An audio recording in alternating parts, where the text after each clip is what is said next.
Alright, so today we're going to cover wiring. We've gone through and run wire, new loom, everything from the rear of the truck to the front, patched up any issue areas we had.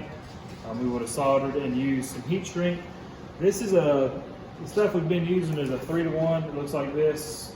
We have quarter, and then I'm pretty sure this is half right here, so it shrinks 3-to-1. So it's this size, and it'll go down to 3 times smaller than that. So it's been really great. We've used it up here when we were doing the fuel solenoid switch and some other places. Here's the fuel shut-off relay. So today we're going to show you how we went from this total mess right over here with all these wires that we've marked and everything, with all the different, where they go and what they do, all that good stuff. So from this to what will be a nice cleaned up looking area. We're going to have to extend some wires, some things like that, but you'll see what it looks like from start to finish.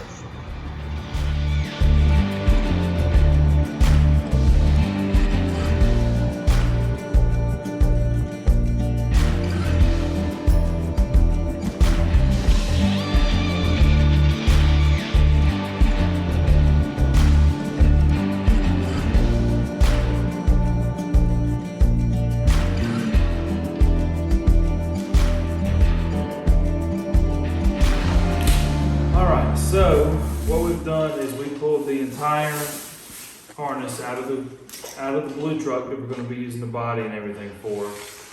Went through, popped off all the old deteriorated conduit, wiped it down with a Clorox wipe. I had to do some soldering right here where there were some worn out wires.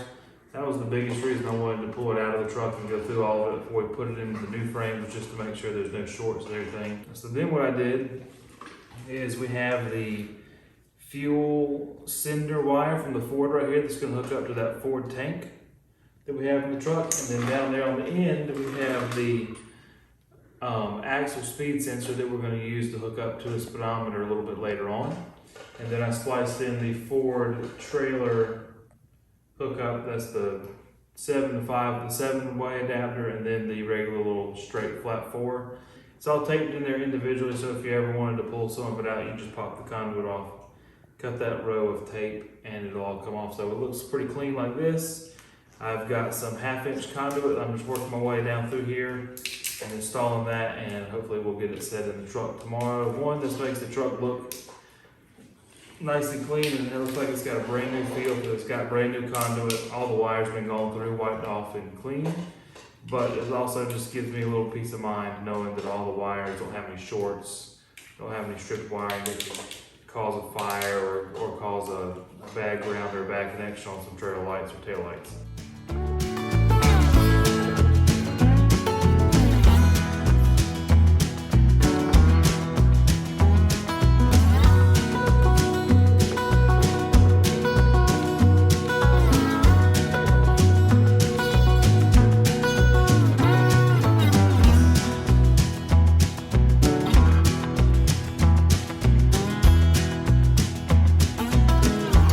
Alright, so we're going through the wiring today. We're going to hook up the starter. We're going to hook up the fuel shutoff for the engine.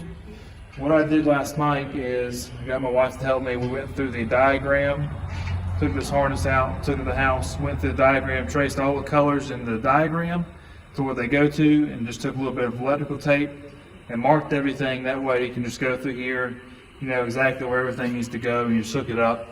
We have our 7-amp relay, our 8-amp relay for the fuel shutoff. We have all of our wire and everything over here. This is 3-to-1 heat shrink. You can pretty much pick it up anywhere. We can buy it at Bulky Works, so I bought a couple sticks. All the wire ends. Got a soldering iron right here warming up. We're about to solder this power wire to the starter back together. We'll run it over there, put a nice good crimp on the wire end, and then once we get everything run, we'll go back and put some wire loom on it and dress it up and keep it nice and clean.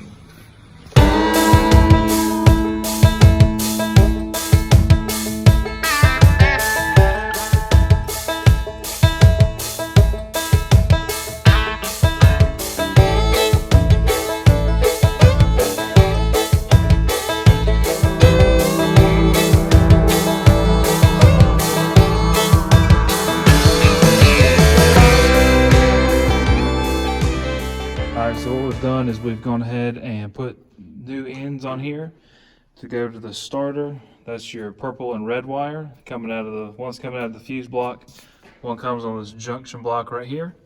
So it'll come over there. The big red one goes to the junction block and it'll actually feed it and power everything else up. We put some it's like header wrap, but it's basically heat protected wire loom. We put it on here all the way up because of course we have the turbo here, we have the exhaust manifold, and then we'll have the exhaust coming out going past the starter. As far as for the battery cable, I hooked it up here. There's a hole right here in the frame that comes out. Unfortunately, the motor mount goes all the way inside this rail, so you can't snake from the front back. So we just ran it along the top here, snaked through this hole to avoid the exhaust that's going to go here, and then ran right through there. So we'll get all that hooked up, and then we'll be able to test key on power to do the fuel shutoff solenoid and everything else.